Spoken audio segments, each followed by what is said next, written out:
talk about, you know, the real 1% of gangsters in the South. Now, for those that have seen, you know, why the South doesn't have heroes, part 1 and part 2, well, this is kind of part 3 to that.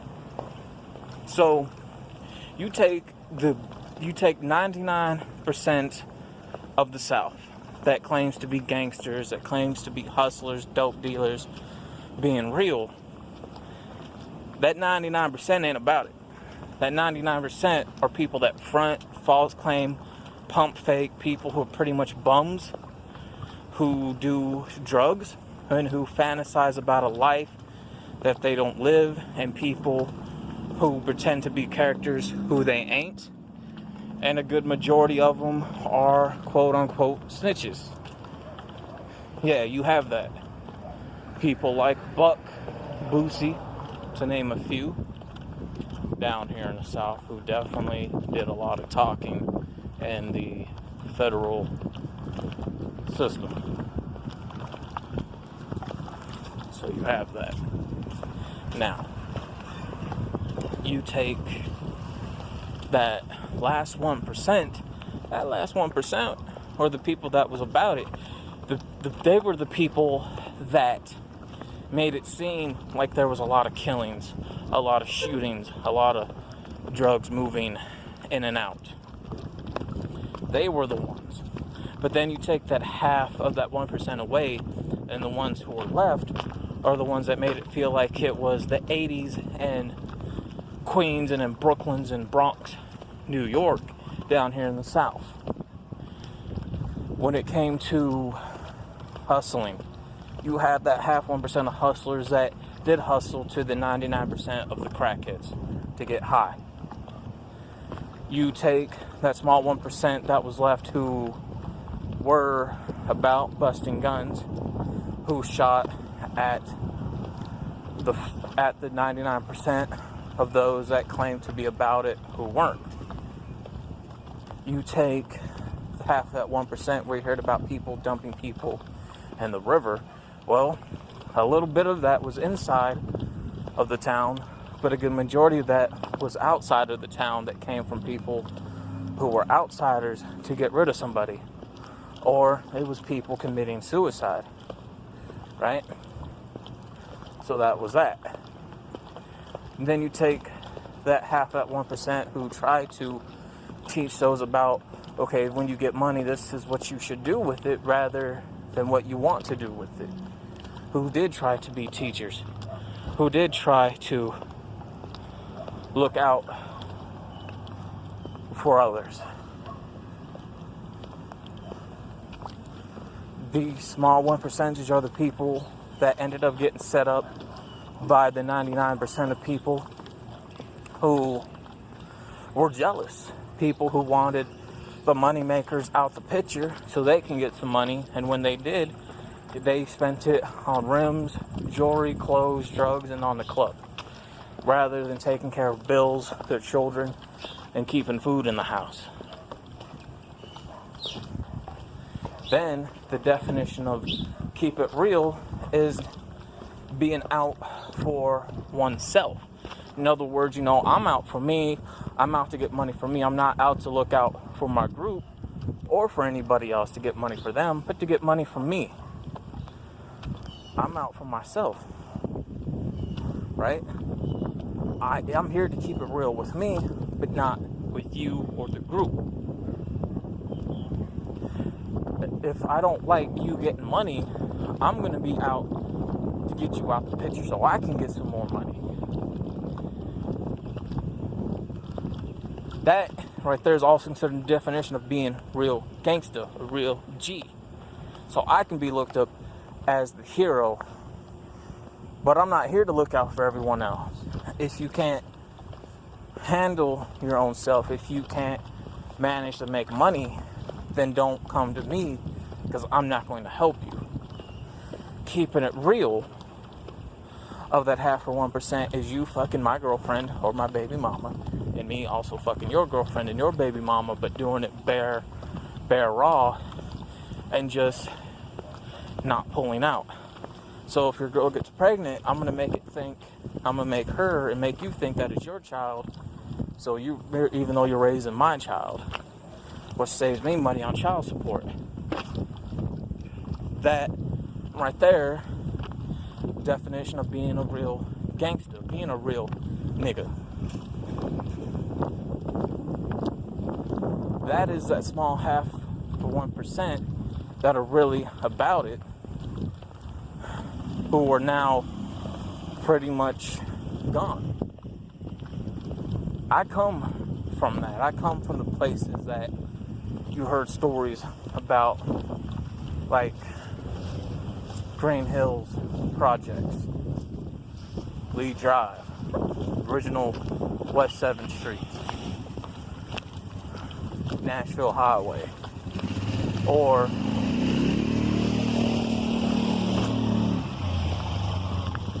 the last remaining projects that were left standing before you enter into Memphis that are now abandoned. That is only one story now, that's shaped in a half a square or half a horseshoe with only 3 buildings, again, that are left standing. That is only 1-story floor now, where crack, gang violence, fighting, and fucking really were heavy at, where people were really heavy in the streets, where you traveled different places to do work. Because the main big groups that you hear about, the main big people that you think are about it, them niggas ain't about it. How do you think Buck did less time? That dude talked. Yeah, there were people that got busted in Nashville that went away because of him, because he talked. One, he does like guys. I know one of his boyfriends. Then you have Boosie. People think Boosie a real G. Why do you think he ain't down in the South no more? Why do you think he stays up in New York and travels to California? Because he a rat. Understand something, man. Understand what I'm about to say with this one. There's still a few people that are left, and there's a lot of people that are locked up. They never see the light of day again because of him. Y'all remember the situation with Lil Pat, when Pat got killed? Because Boosie had Pat set up because Boosie was jealous of Pat while Boosie was doing time in jail for child support. Boosie tried framing Pat's father and saying he got his own son killed. During the investigations, Boosie didn't do it right. So he left a lot of evidence out there that traced back to him.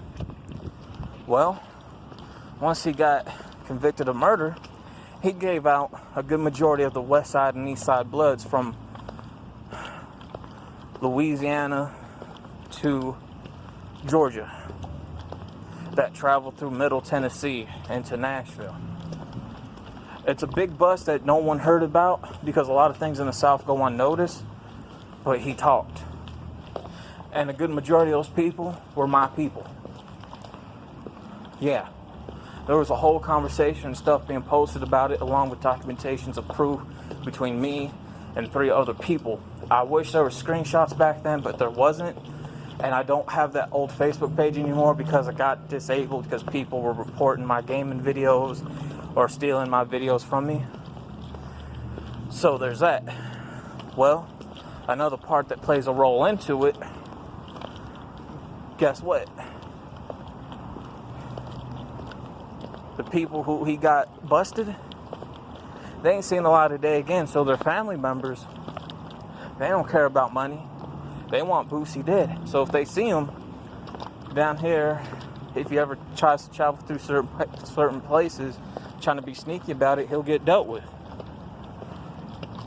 Well, there's a reason why Webby went with Boosie, because Webby chose Boosie's side when it came to, are you going to be real? Are you going to be fake? So Webby chose to be fake with Boosie. People don't know that Boosie is Webby's artist. So Webby found Boosie because Webby was founded by Pimp C that started Trill Entertainment. See, a lot of them kids ain't really about what they claim to be about, though. Webby and Boosie. They never sold drugs. They never bossed guns. They never gangbanged. A lot of that stuff came out. So it goes to show that he was at 99% that was faking about it. Well, that's what led him to getting out of prison early. Well, when Webby tried doing a show down here, he sent his double to do the show. And my friend even spoke on this, my best friend. He's like, something seemed off. It don't really seem like Boosie. It doesn't matter how many lights you have around you. The guy who sent down was his double, who was a bit light-skinned. Boosie ain't, or not Boosie, but Webby ain't light-skinned. But then you guys remember that breakfast interview that Boosie was on? That's what a drug addict looks like. You can tell, because when you start doing heavy drugs so much, then those areas going to start to go up like a pig's nose. His cheekbones, the way he slurs. He a drug addict. He a drug addict. Well, from there, I'm going to say this. I've done a song, and how Boosie knows me was through the underground market scene, right? I did a song, a freestyle, Better Believe It. And then I've written it to a full song. And then Boosie is looking for a writer. Well, not only did he get the freestyle from me, but he also got the song from me as well when I choose to fully write it. So yes, I wrote his song, Better Believe It, just like I wrote several other songs for him. And all that came off dude's second album. No, I didn't see nothing for it because I knew he wasn't going to pay nobody or even pay me for it. And there's several other people that have written songs for him as well. Yeah. So, because of that, the shit that he says and does, he does it in the comfort and safety behind closed doors in New York, because if he knows he does that outside of New York, right, where he's pretty much resigned at, them New Yorkers, them real street New Yorkers will get at him quick and he won't know what to do. But when it comes to traveling to doing shows, he goes from the Midwest, East Coast, West Coast, and Texas, Florida. That's it. So with him doing the money phone and talking and shit, he does it behind closed doors on the East Coast and West Coast where people don't know about him at. Keep it real. So with that being said, that is the real 1% of the people that are really about it in the South. I don't know what I'm going to title this video, but this is something that's been needing to be made. You know, like I said, not only did I come up from that shit, done it, but also seen it. That's why I have a strong rep and what led me into doing music. So yeah. And to add a bit more to this video, a few things, and what I'm going to say is the honest to God truth. A lot of it does get ignored. You know, people are going to think it, but people ain't going to say it like I am. You know, real gangsters, real G's, hustlers ain't going to have money. No. Because a good majority of the time, we're taking care of responsibilities and needs, especially down here in the South. But that half of that 1% I talk about, there's going to be a little bit of money, but a majority of it is going to be breaking bread to make sure some bills are going to be paid, kids are took care of, and whoever may need help. Because at the end of the day, we're not going to have nothing. Most importantly, real gangsters, people don't say free such and such or free at times backwards. No, because real gangsters, real hustlers, are the people who do get ignored, people who don't get things on social media nowadays who say free this person. No, why? Is because we're the most hated and people are going to be happy for us to get locked up. Yeah. The ones who do get a say set such and such free, them are the people who are fake, who ain't about it. You know, that's very real. Very fucking real. Real ones, man, they don't get visits, they don't get letters, they don't get money on their commentary, on their books, they don't get anything. But those fake ones, the ones I talk about, the ones who do get a, you know, set such and such free, ones who do get visits, pictures, videos, them fake ones, man. Them fake ones who are going to talk. And real gangs that started, let me tell you something, man. All throughout down here in the South, BMF wasn't even around. Them niggas may have born in Atlanta, but they ain't start that shit down in Atlanta, especially down here in the South. Only the southern rappers, they're only around BMF because they put a bit of their stuff in their music, and they just wanted to be around for the shine with rappers. If anything, they stayed up from Detroit, New York, and California, because that's where BMF is really at, if not where it began at. But them niggas, they weren't down here like that. They just stayed around for the music. That's it. But if them niggas were about it, they would have lasted a bit longer because they just came and went. Yeah, I'm being real. So yeah. Everything in this video that I say and that I break down adds up to the half of that 1% of that realness. That better than what compares to that 99% who wants to over-exaggerate on things. And this is a video I've been wanting to do for a while. With that being said, I'm out.